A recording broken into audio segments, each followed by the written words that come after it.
بسم اللہ الرحمن الرحیم۔ السلام علیکم ورحمۃ اللہ وبرکاتہ۔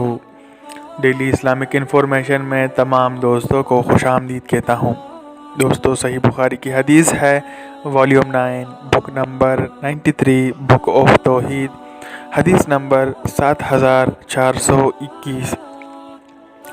ہم سے خلاد بن یحییٰ نے بیان کیا، انہوں نے کہا ہم سے عیسیٰ بن تہمان نے بیان کیا، انہوں نے کہا میں نے انس بن مالک رضی اللہ تعالیٰ عنہ سے سنا، انہوں نے بیان کیا کہ پردہ کی آیت ام المومنین زینب بن تیجیش رضی اللہ تعالیٰ عنہ کے بارے میں نازل ہوئی، اور اس دن آپ نے روٹی اور گوشت کے ولیمے کی دعوت دی، اور زینب رضی اللہ تعالیٰ عنہ تمام ازواج مطہرات پر فخر کیا کرتی تھی اور کہتی تھی کہ میرا نکاح اللہ نے آسمان پر کرایا تھا۔